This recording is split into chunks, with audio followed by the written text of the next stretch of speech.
तो नमस्कार है दोस्तों, आप सबको एक बार फिर से स्वागत है हमारे चैनल कंचन्स ऑल इन वन पे।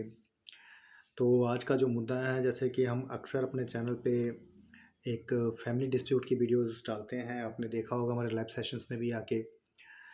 तो एक तो चलो वो मुद्दा है ही, क्योंकि वो अक्सर क्या होता है, धोखा देने वाले अपने ही होते हैं। तो जैसे कि अभी आप देखते होंगे कि हर परिवार में कुछ ना कुछ ऐसा चलता ही रहता है। लेकिन आज का जो मुद्दा है, मैं एक पॉलिटिकल एनालिसिस करने जा रहा हूँ। मुझे उम्मीद है कि आप लोगों को पसंद आएगा और आप लोग मुझे अपना आशीर्वाद देंगे, इस वीडियो को ज़्यादा से ज़्यादा लाइक एंड शेयर करेंगे और अपने अच्छे कमेंट्स देकर, कुछ सजेशंस देकर मैं नेक्स्ट टाइम और इम्प्रूवमेंट करूँ, आप मुझे ऐसा आशीर्वाद देंगे। तो वीडियो शुरू करने से पहले मैं एक बार फिर से आप लोगों से बताऊँ कि ये स्पेशली जो आज का वीडियो है, एक अभी-अभी जो बिहार विधानसभा का इलेक्शन होके हटा है, उसका चुनाव का जो रिज़ल्ट आया है विधानसभा का, उसके ऊपर है। राजनीति में मेरी गहरी रुचि है। मैं किसी पर्टिकुलरली किसी पार्टी या किसी व्यक्ति विशेष के साथ नहीं संबंधित हूँ। लेकिन मेरी एक रुचि रही है और मैं हमेशा से चाहता हूँ कि जो भी इस देश में या हमारे देश के किसी भी राज्य में कोई भी पॉलिटिकल पार्टी जो शासन करे, वो शासन जो हो एक तरफ़ा ना हो, एक किसी व्यक्ति विशेष के लिए या किसी जाति विशेष के लिए ना हो, वो सबके लिए हो। क्योंकि राजा का धर्म होता है, वो सभी प्रजा के लिए समान होना चाहिए। तो राजा शब्द मैंने सिर्फ़ एक समझाने के लिए लिया है, क्योंकि राजतंत्र नहीं है, लोकतंत्र है। तो लोकतंत्र में जो भी जनप्रतिनिधि है, उसका जो बिहेवियर है, जो उसका भाव है, वो सब पूरे जनता के प्रति सेम होना चाहिए, एक जैसा होना चाहिए। ऐसा ना हो कि हमें पता भी होता है कि ये हमें सपोर्ट नहीं कर रहा है, तो हम उसको इग्नोर करके आगे बढ़ें, ऐसा नहीं होना चाहिए। लेकिन आज क्योंकि मैंने आपको बताया कि विषय है जो एनालिसिस, क्यों आपने देखा होगा कि 14 नवंबर 2025 को बिहार विधानसभा का इलेक्शन का रिज़ल्ट आया है, नतीजे घोषित हुए हैं। और नतीजे घोषित होते-होते आपने देखा कि बहुत कुछ उसमें अभी जो कंट्रोवर्सीज़ स्टार्ट हो गई हैं, जैसे कि अगर आप देखें, अगर आप पहले हम रिज़ल्ट से स्टार्ट करें, तो रिज़ल्ट में आपने देखा होगा कि जो चुनाव का परिणाम रहा, वो बहुत ही अद्भुत रहा और एक एक पर्टिकुलरली एनडीए गठबंधन को जो वहाँ की जनता ने, बिहार की जनता ने जो आशीर्वाद दिया है, जो जनादेश दिया है, वो एक तरह से एक तरफ़ा जनादेश है उनके लिए। तो बहुत अच्छा मार्जिन और बहुत अच्छे नंबर ऑफ सीट्स जो लेके आई हैं एनडीए अलायंस, वो प्रशंसनीय हैं। उनके सभी कार्यकर्ताओं को और उनके सभी जो लीडर हैं, उन्होंने अच्छा काम किया और उन्होंने अच्छा अपना प्रचार किया। देखो, बेसिकली क्या होता है कि जो भी कोई चीज़ है, पॉलिटिक्स में रख लीजिए, किसी भी चीज़ में, ये सारा एडवर्टाइज़मेंट की गेम है ना? तो उन्होंने अपनी बातों को किस तरह रखा। कई बार क्या होता है कि ना, एक पुराना गाना है जिसमें कहते हैं कि बागों में बहार है, हीरोइन कहती है, हाँ, तुमको हमसे प्यार है, तो कहती है ना?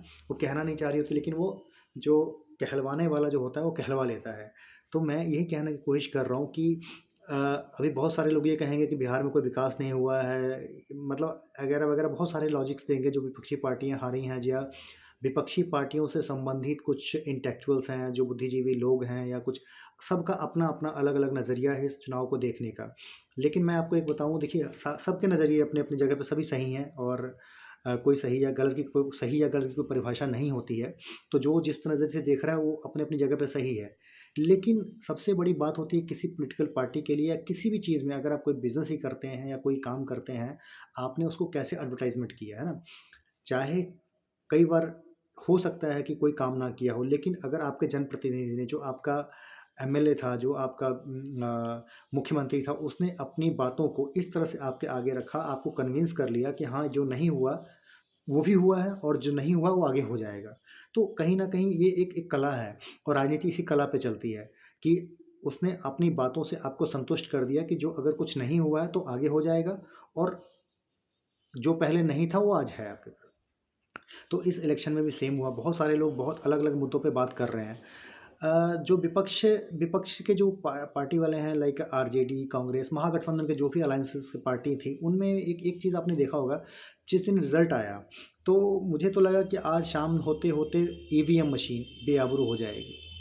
क्योंकि अक्सर हर चुनाव में कहीं पे अगर एनडीए गठबंधन जीतता है, जो नेशनल डेमोक्रेटिक अलायंस है, जिसके बीजेपी जिसकी मेन पार्टी है कह लीजिए, अगर वो जीतती है पार्टी, तो अक्सर ईवीएम पे दोष मढ़ दिया जाता है कि ईवीएम में हेराफेरी हुई है, ईवीएम को सेटल किया गया है, सेटिंग की गई है, ये वो। तो हर बार हम ये कहते हैं कि ईवीएम बेआबरू हो जाती है।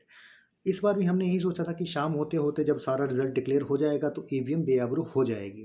लेकिन ऐसा नहीं हुआ, इस बार ईवीएम बेआबरू नहीं हुई। इस बारी विपक्ष ने अलग-अलग मुद्दों से, अलग-अलग तरीकों से इस जो मैंडेट है, जनता का जो मैंडेट है, जनादेश है, उसको क्रिटिसाइज़ करना शुरू किया। इस बार जो सबसे ज़्यादा नापे गए और कह लीजिए नप गए और क्रिटिसाइज़ किए गए वो हैं हमारे चीफ़ ऑफ इलेक्शन कमीशन, वो मिस्टर ज्ञानेश कुमार। उनके ऊपर एलिगेशन लगे कि उन्होंने सारा ये काम किया और एनडीए के फ़ेवर में ये सारा रिज़ल्ट आया। देखिए, चुनाव में धांधली हुई है, एसआईआर हुआ। एसआईआर एक बड़ा स्पेशल मुद्दा है। एसआईआर का मतलब जो है स्पेशल इंटेंसिव रिवीजन, ये वोटर लिस्ट में हुआ है, इसके ऊपर ही बात करेंगे। लेकिन देखिए, मैं एक बात कहना चाहता हूँ कि विपक्ष हो या पक्ष हो, जो जीते हैं वो भी और जो हारे हैं वो भी। हार जीत तो एक प्रक्रिया है ना? एक पार्ट ऑफ द गेम है। लेकिन अगर आप मैं कई बार सोचता हूँ कि एक राहुल गांधी बड़े अच्छे स्वीट हैं बेचारे, लेकिन मैं कई बार सोचता हूँ कि हर बार उनको उनके चुनावी रणनीति में खामियाँ ढूँढने के बजाय कभी ईवीएम में खामियाँ ढूँढी जाती है, कभी चीफ़ ऑफ इलेक्शन कमीशन में खामियाँ ढूँढी जाती है। आज मैं एक पोस्ट पढ़ रहा था जिसमें वाई कुरैशी एक election commission chief of election commission हुआ करते थे। उनके बारे में था कि किसी ने उनको कमेंट किया था कि आज आज उन्होंने मतलब अभी उनका एक पोस्ट था चीफ़ ऑफ जो एक्स हैं वाई कुरैशी कि ईवीएम में गड़बड़ी हुई है। तो किसी ने उनको कमेंट किया था कि भाई आप भी तो चीफ़ ऑफ इलेक्शन कमीशन रहे हो, तो आप कुरान पे हाथ रख के कसम खा के कह दो कि हाँ, इसमें गड़बड़ी की जा सकती है कि नहीं। देखिए, ये तो कमेंटबाज़ी का विषय है, मैं उसमें नहीं जाता। लेकिन मैं फिर से कहता हूँ कि जब भी कभी हार होती है किसी बंदे की, मैं हूँ, कोई हो, तो उसमें विश्लेषण की आवश्यकता होती है कि ये हार हुई क्यों? ना कि इसमें कि हम अपने हारने का इल्ज़ाम दूसरों पे डाल दें। जब तक हमारी विपक्ष को मैं स्पेशल कहूँगा, देखिए विपक्ष में पार्टियों में हमसे ज़्यादा ज्ञानवान लोग बैठे हैं, बुद्धिजीवी लोग बैठे हैं। हमारी कोई हैसियत नहीं है उनके सामने। हमारा कोई ज्ञान नहीं है, हमारे ज्ञान का कोई लेवल नहीं है कि हम उनको कह सकें। लेकिन फिर भी एक एक भारत के नागरिक होते हुए देखिए, मैं भी चाहता हूँ कि एक अच्छे लोकतंत्र में एक अच्छा विपक्ष होना बहुत ज़रूरी है। विपक्ष अच्छा होगा तो लोकतंत्र सही से चलेगा। अगर विपक्ष कमज़ोर रहा तो लोकतंत्र जो है एक तानाशाह का रूप ले लेगी। तो ये ज़रूरी भी है, लेकिन विपक्ष की पार्टियों को ये समझना पड़ेगा कि जो परफ़ॉर्मेंस उनकी ख़राब गई है, जो परफ़ॉर्मेंस एज़ पर एक्सपेक्टेशन जो जिनका रिज़ल्ट नहीं आया है, उसमें एसआईआर यानी कि special intensive revision voter list का उसमें उसका कितना रोल है, ईवीएम का कितना रोल है, चीफ़ ऑफ इलेक्शन कमीशन का क्या रोल है। अगर हम ये जो अब 3 चीज़ें मैंने आपको बताई, ईवीएम, एसआईआर और चीफ़ ऑफ इलेक्शन कमीशन की मिलीभगत, ये सब चीज़ें जो है ना अपने दिल को तसल्ली देने वाले ख़्यालात हैं कि ये ख़्याल भी अच्छा है गालिब। लेकिन कहीं न कहीं मुझे तेज प्रताप यादव जो लालू के बड़े बेटे हैं, उनका एक ट्विटर पे एक ट्वीट देखा मैंने। उन्होंने कहा कि जनता ने जो भी जनादेश दिया, मैं उसका सम्मान करता हूँ, हम अगली बार और मेहनत करेंगे। कुछ कमी रह गई होगी। ये होता है ट्रू लीडरशिप कि हम हारे हैं, लेकिन कोई बात नहीं, हम जनता तक अपनी बात नहीं पहुँचा पाए, हम अगली बार अच्छे तरीके से पहुँचाएँगे। इसको बोलते हैं ट्रू लीडरशिप। आप हारते हो, हर बार हारते हो, हर बार आप ईवीएम पे दोष डाल देते हो, इलेक्शन कमीशन के ऊपर दोष डाल देते हो। यही सुप्रीम कोर्ट अगर आपके फ़ेवर में अगर कोई फैसला सुनाए तो सुप्रीम कोर्ट ठीक है, बढ़िया है। सुप्रीम कोर्ट अगर कुछ सरकार के फ़ेवर में दे दे बात तो सुप्रीम कोर्ट बिका हुआ है, इलेक्शन कमीशन बिका हुआ है, सारी संस्थाएँ बिकी हुई हैं। इस तरह से तो आप कभी भी नहीं जीत पाओगे। इस तरह से तो फिर अगर ऐसा है, तो फिर तो आप कभी नहीं जीत पाओगे इस हिसाब से तो। कभी कोई जनरल इलेक्शन में नहीं परफ़ॉर्म कर पाओगे, कोई लेजिस्लेटिव असेंबली में आप परफ़ॉर्म नहीं कर पाओगे। जो 2-4 सीटें आई हैं, वो भी नहीं आएँगी आपकी। तो कहीं न कहीं मैं देखिए मैं एक बात कहना चाहता हूँ कि अगर आप लोग सभी बुद्धिजीवी हैं, आप लोग पार्टी चला रहे हैं, इतने कई साल आप सरकार में भी रहे हैं, आप मुद्दों को सही तरीके से नहीं ले जा पाए। आपको इस बात को मानना पड़ेगा कि आप जो भी सरकार के फेल्योर्स थे पुराने, जैसे आप बिहार की ही बात करें, तो बिहार में अगर नीतीश कुमार ने अच्छा काम नहीं किया था, पिछले 10वीं बार मुख्यमंत्री के पद की शपथ लेने वाले हैं वो। कभी वो राजद के साथ भी सरकार बनाया उन्होंने। जब वो राष्ट्रीय जनता दल के साथ सरकार बनाते हैं नीतीश जी, तब वो ईमानदार होते हैं। लेकिन जब वो बीजेपी के साथ आ जाते हैं, तो बेईमान हो जाते हैं। ये जो दोहरा चरित्र है, इससे आपको बाहर आना पड़ेगा। कहीं न कहीं आपको ये बात मानना पड़ेगा कि आप अपनी बातें जनता तक नहीं पहुँचा पाए। आप जनता को कन्विंस नहीं कर पाए कि आखिर जनता चाहती क्या है और आप जनता को क्या देना चाहते हैं। जैसे आपने पलायन का मुद्दा उठाया, बेरोजगारी का मुद्दा उठाया, ये तो सारे देश में चल रहा है ना, पलायन, बेरोजगारी, ये वो। लेकिन आपको फिर इस बात को एक्सेप्ट करना पड़ेगा, आपको आपको अंतर्मन से ये बात मानना पड़ेगा, आपके पार्टी के लोगों को, आपके कार्यकर्ताओं को कहीं न कहीं आप अपनी बात जनता तक नहीं पहुँचा पाए। और सरकार ने अपना कोई भी किया हुआ काम, जैसे मैंने स्टार्टिंग में बताया, काम किया या नहीं किया, कन्विंसिंग है, this is all about convincing. जनता को कन्विंस कर लिया कि हाँ भाई, जो हुआ है अच्छा हुआ है। अगर मैं भी बिहार का नागरिक हूँ, मैं भी काफ़ी सालों बाद गया था बिहार में, तो मैंने देखा कि मेरी ट्रेन रात को 2 बजे पहुंची, और एक ज़माना था जब हम 7 बजे के बाद घर से निकलने में थोड़ा सा हिचकिचाते थे कि कोई असामाजिक तत्व हमें ना मिल जाए। मैं उस रात को 2 बजे वहाँ से दरभंगा स्टेशन से अपने गांव गया, जो कि तकरीबन 40-45 किलोमीटर है स्टेशन से, और बिना किसी डर के गया। चलो एक बात ये भी था कि वहाँ पे बीएसएफ की तैनाती थी, कोड ऑफ कंडक्ट लागू हुआ था, तो इतना कोई रिस्क नहीं था। लेकिन जो मेरा ड्राइवर था उसने मुझे बोला कि नहीं भाई जी, ऐसा कोई दिक्कत नहीं, अब बिहार बदल चुका है, अब ऐसा कुछ है नहीं। फिर भी मन में कहीं न कहीं एक शंका रहती है। लेकिन फिर भी अगर देखिए, मैं कन्विंस हुआ कि हाँ यार, ये तो मैं 45 रात के 2 बजे मैं अपने परिवार के साथ वहाँ पहुँचा हूँ, तो कहीं न कहीं मैं कन्विंस हुआ कि नहीं, लॉ एंड ऑर्डर तो ठीक चल रहा है यहाँ पे। जब मैं अब बिहार में बिहारी नागरिक हूँ, लेकिन मैं रहता हूँ पंजाब में हूँ, लेकिन मैं सुनता था कि सुशासन की सरकार है। लेकिन जब मैंने देखा, वहाँ पे गया मैं वहाँ पे, तो मुझे लगा कि हाँ, ये जो जो लोकल ड्राइवर है मेरा, वो जो कह रहा है वो ठीक ही कह रहा है, क्योंकि यहाँ पे मुझे कोई दिक्कत नहीं आई। वहाँ पे अवेलेबिलिटी किसी भी चीज़ की, वहाँ पे मैंने प्रोग्रेस देखा, सड़कों का प्रोग्रेस हो या लोगों का लाइफ़स्टाइल का देखो, मैंने तकरीबन हर घर में 4 व्हीलर खड़ा देखा। गाँव में इतनी तरक्की देख के मुझे हैरानी हुई कि यार, गाँव में भी इतनी तरक्की हो रही है, और बिहार के गाँव में ख़ासकर। तो ऐसा नहीं है कि गाँव में तरक्की नहीं हुई है, तो आपको इन चीज़ों पे बात करनी चाहिए। तो आप मुद्दे को भटका के ले गए चीफ ऑफ इलेक्शन कमीशन की तरफ, आप ले गए एसआईआर की तरफ, वोट काटेगा। अब देखिए, एसआईआर जो था, स्पेशल इंटेंसिव रिवीजन, क्या है ये? ये है बेसिकली, जो लोग चाहे बिहार के नागरिक हैं, लेकिन बिहार में नहीं प्रेज़ेंट हैं, वो उनका वोटर लिस्ट कहीं और बना हुआ है, वो उन लोगों के नाम उन्होंने काट दिए। फॉर एग्ज़ाम्पल मैं अपनी बात करूँ, तो मैं बिहार में नहीं रहता, मेरा वोटर कार्ड पंजाब का है। अब मैं एक वोटर कार्ड बिहार में बनवा लूँ, क्योंकि अभी आधार से पंच तो हुआ नहीं, वो मेरा थंब तो लगा नहीं है कि एक बार पहचान हो जाएगी कि एक बंदे का वहाँ पे है। तो उन्होंने मेरे जैसे लोगों का नाम वोटर लिस्ट से काट दिया। कुछ गलत भी नहीं है ये।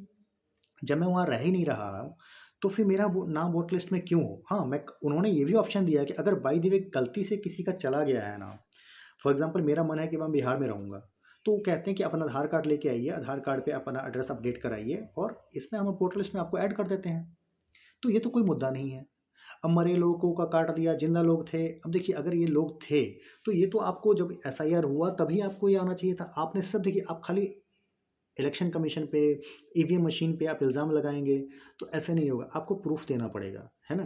कि आप प्रूफ़ कीजिए कि हाँ, अब 2-4, अब जैसे एक मैंने देखा, एक कोई लेडी थी जिसको राहुल गांधी जी लेके आए थे, और उन्होंने कहा कि देखो जी, ये जीवित है, बट इसका नाम काट दिया गया है। बाद में उस लेडी ने एक अलग चैनल पे इंटरव्यू दिया कि देखो, मुझे तो पैसे देके बुलाया गया था, इसलिए मैं आ गई थी, और ऐसा कुछ नहीं, मेरा नाम तो है वोटर लिस्ट में।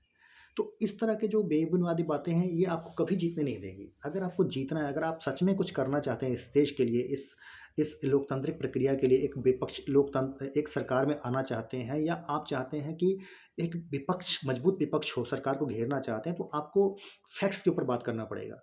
एक एक रियल फैक्ट्स के ऊपर बात करना पड़ेगा, जिसके ऊपर जनता भरोसा कर सके। आप बात करेंगे इधर-उधर की, इलेक्शन कमीशन बेईमान है, सुप्रीम कोर्ट बेईमान है, सारे ब्यूरोक्रेट्स बेईमान हैं, तो ये बात कोई वो नहीं है, क्योंकि अभी तो पिछले 2014 से बीजेपी की सरकार चल रही है यहाँ पे देश में, और अलग अलग राज्यों में भी बीजेपी की सरकार जहाँ जहाँ चल रही है, और जहाँ पे बीजेपी की सरकारें नहीं है, वहाँ पर क्या कहेंगे? वहाँ पे ईवीएम सही है, वहाँ पे इलेक्शन कमीशन सही है। तब बहुत सारे लोग क्या क्या लॉजिक देते हैं कि नहीं नहीं, कुछ राज्यों में इसलिए जान के हार जाते हैं, बीजेपी वाले हार जाते हैं, एनडीए वाले हार जाते हैं, ताकि लोगों को शक ना हो। ये मतलब कि कहिए, एक एक एक इतनी बड़ी पार्टी, इतनी बड़ी रीजनल पार्टी होकर, उसके प्रवक्ता अगर ऐसे बयान देते हैं कि बीजेपी जान के हार जाती है। मान लीजिए, अब बंगाल में बीजेपी का कोई वो नहीं है, इतना अभी लीडरशिप उनका स्ट्रांग नहीं है। अगर बंगाल हार जाती है और बीजेपी, तो विपक्ष ये कहेगा कि लो जी, हमने बंगाल बीजेपी इसलिए हार गई क्योंकि उनको दिखाना था कि बिहार में धांधली नहीं हुई। ये मतलब कोई है, इस बात का कोई सिर पैर है? बेतुकी बातें हैं ये। आपको इस बात पे आना पड़ेगा, आत्ममंथन करना पड़ेगा कि आखिर हम हारे तो क्यों हारे? आत्मचिंतन करना पड़ेगा कि हम हारे तो क्यों हारे? क्या हम अपनी बात जनता तक नहीं पहुँच पाए? देखिए, बिहार हो या किसी भी स्टेट में जब वोटिंग होती है, देश में वोटिंग होती है, तो एक ही मुद्दा होता है कि हाँ, कौन अपनी बात को किस तरीके से जनता के माइंड में बिठा सकता है। अगर मैं ये कहूँ कि बीजेपी रेडिकलाइजेशन करके या कह लीजिए पोलराइजेशन करके जीत जाती है, या सारे लोग कहते हैं, तो इसमें गलत क्या है? ठीक है, उनका एक अपना तरीका है वोट बाँटने का, है ना? तो आप ही कीजिए, आपको किसने कहा? जब ये एम वाई समीकरण देखो, अभी अगर हम फिर से बिहार की बात करें, एम वाई समीकरण बिहार का बीजेपी का तो दिया हुआ नहीं ना, ये एम वाई समीकरण लालू जी ने दिया था कि मुसलमान और यादव, है ना? तो जब आप ये क्या है? ये भी तो एक रेडिकलाइजेशन ऑफ वोट है ना, ये तो पोलराइजेशन ऑफ वोट है ना। आप रेडिकलाइज कर रहे हैं एक सोसाइटी को कि भाई मुसलमान और यादव एक होके आरजेडी को वोट दो। अब उनको भी ये बात समझ में आ गई कि यार, अगर ये ऐसे कर सकते तो हम भी ऐसा कर लेते हैं। उन्होंने हिंदुओं को इकट्ठा करना शुरू कर दिया। तो ये तो आप लोगों ने शुरू किया, आपने जो रीजनल पॉलिटिक्स को चमकाने के लिए आपने ये काम शुरू किया, तो उनसे उन्होंने सीखा। क्योंकि ये सब देखिए, ये सब जो, अगर आपको 1999 की घटना याद हो, तो लोकसभा में वाजपेयी जी को याद कीजिएगा, एक वोट से उनकी सरकार गिर गई थी। 13 दिन की सरकार उनकी गिर गई थी, एक वोट से। तो किसी ने कुछ गड़बड़ी किया था, अगर हम उसमें भी, और उन्होंने कहा था कोई बात नहीं हमारे पास और उन्होंने क्या ज़बरदस्त भाषण दिया था। अगर आप सब यूट्यूब करके देखें, गूगल करके देखें, वाजपेयी जी ने क्या मार्मिक और कितना ज़बरदस्त भाषण दिया था। कोई बात नहीं, आज हमारे पास संख्या बल नहीं है तो कोई बात नहीं, जिस दिन संख्या बल होगा उस दिन देखेंगे। तो इस तरह से आप इस एक ट्रू लीडरशिप वो होती है। मैं दिल से आरजेडी का या कांग्रेस का फ़ैन हो जाऊँगा अगर कांग्रेस ये कहे कि इस मैंडेट को हम स्वीकार करते हैं, बिना किसी इफ एंड बट के, जैसे तेज प्रताप यादव ने किया, बिना किसी इफ एंड बट के जन स्वराज वाले प्रशांत किशोर ने किया कि भाई, प्रशांत किशोर ने कहा कि अगर कोई बंदा ये ईवीएम की हैकिंग को शो कर दे तो मैं इलेक्शन ही नहीं लड़ूंगा। ठीक है, आप एक तरफ ये कह रहे हैं कि प्रशांत किशोर बहुत पढ़ा लिखा आदमी है, सब कुछ है, मैं भी मानता हूँ बड़े पढ़े लिखे आदमी हैं। एक जब वो एक पढ़ा लिखा आदमी ये बात कह रहा है कि भाई ईवीएम में से छेड़छाड़ नहीं हो सकती है, तो फिर आप उस इस बेतुके पॉइंट पे क्यों बात कर रहे हैं? आपको बात करना है, आप बात कीजिए किसी ऐसे बात पे, अपनी बात जनता तक, ताकि आपकी बात जनता तक पहुँचे। आप जनता के दिल में उतरिए, आप बताइए कि यहाँ पे ये लॉ एंड ऑर्डर खराब है, यहाँ पे ये चीज़ खराब है, यहाँ पे ये चीज़ खराब है, हम उसको ठीक करेंगे। आप खाली कहेंगे इलेक्शन कमीशन को खराब है, वो उसको हम ठीक कर, आप इलेक्शन कमीशन को कैसे ठीक कर देंगे? वो तो एक इंडिपेंडेंट बॉडी है। और अगर आपके हिसाब से हम मान लें कि वो सेंट्रल गवर्नमेंट के अंडर में चल रही है, सेंट्रल गवर्नमेंट अपने हिसाब से चला रही है, तो नेचुरली फिर अभी भी तो 2029 तक तो सेंट्रल गवर्नमेंट में बीजेपी एनडीए की ही चलेगी, तो फिर वो मैनिपुलेट कर देंगे। तो बेसिकली क्या है कि आप मुद्दों पे बात नहीं कर पा रहे हैं, आप मुद्दों से भटक के कभी इधर-उधर की बात कर रहे हैं, आपके प्रवक्ता जो हैं, मुद्दों पे बात नहीं कर पा रहे हैं। आपके जो इंटेलेक्चुअल्स हैं, बुद्धिजीवी लोग जो आपकी तरफ से बैटिंग करते हैं, लाइक नेहा राठौर टाइप लोग हैं, जो कि इधर-उधर की बातें करते हैं, जो मेन मुद्दे पे बात नहीं करते हैं, कि भाई आप लोगों का, आप मानिए कि हाँ भाई, हम आज से फिर से शुरू हो जाइए आप। अगले 5 साल आप इतनी मेहनत कीजिए कि वॉश आउट कर दीजिए बीजेपी को, वॉश आउट कर दीजिए एनडीए को। वो ना करके आप कभी किसी को बेईमान बना रहे हैं, कभी किसी को बेईमान बना रहे हैं, तो नाच ना जाने आंगन टेढ़े वाली बात हो जाती है। इतने साल आपने राज किया, फिर पता है क्या कहते हैं, फिर इतिहास में जाना पड़ेगा कि भाई इतिहास में जाके फिर यही निकल के आता है कि वो कांग्रेस की ही सरकार थी, कांग्रेस की ही इंदिरा गांधी थी, जिनका इलेक्शन इलाहाबाद हाई कोर्ट ने रद्द कर दिया था, जिनका चुनाव रद्द कर दिया था बिकॉज ऑफ सर्टन रीजंस, कि उन्होंने चुनाव में धांधली किया था, और फिर जिसके कारण उन्होंने इमरजेंसी लगाई। तो जितना हम बैकवर्ड जाते जाएंगे उतना कुछ नया नया निकल के आएगा। तो आज की डेट में हम अगर एक तरफ जब ऐसी बातें आती हैं तो आप लोग कहते हैं कि नहीं, पिछला छोड़ दो, आज की बात करो। अरे भाई, तो आज की बात तो यही है ना कि आपको एनालिसिस की ज़रूरत है। आप एनालिसिस कीजिए कि प्रॉब्लम कहाँ पे है, हम कहाँ पे मार खा रहे हैं, हम कहाँ पे चीज़ों को ठीक से प्रेज़ेंट नहीं कर पा रहे हैं लोगों के पास। अब एक मुद्दा देखिए, मैं सरकार, मैं विपक्ष में भी नहीं हूँ, मैं सरकार में भी नहीं हूँ, लेकिन एक मुद्दा मैं आपको बताता हूँ जो मेन काम रहा, जिसमें आपको घेरना चाहिए था, उस पे आप घेर नहीं सके। जिस पे आपको ऑब्जेक्शन रेज़ करना चाहिए था, वो आप कर नहीं पाए। वो मुद्दा मैं अभी नेक्स्ट एपिसोड में बताऊँगा, तो अब तब तक आप हमारे साथ बने रहें। ऐसे में बहुत लंबा नहीं खींचूँगा, इसको थोड़े-थोड़े पार्ट्स में बताऊँगा, ताकि जो आप लोगों को भी बात समझ आ सके और मैं भी अपनी बात को ठीक से आप तक कह सकूँ। बात फिर कन्विंसिंग की आ जाती है। तो ऐसे ही मैं छोटे-छोटे वीडियोज़ में आपको बताऊँगा कि आगे क्या है। तो जैसे आज मैं आपको बता रहा हूँ कि मैं नेक्स्ट एपिसोड में आपको बताऊँगा कि विपक्ष क्या मुद्दा बना सकता था, जो वो नहीं बना पाया, जिसके कारण उसकी ये गति हुई है। इलेक्शन कमीशन और एसआईआर, इस सब को दोष देने से कुछ फ़ायदा ना हुआ आपको, ना आगे जाके होगा। ठीक है? तो इसलिए आप हमारे साथ ऐसे बने रहें, अपना प्यार देते रहें। मैं आपको मिलता हूँ अगले भाग में।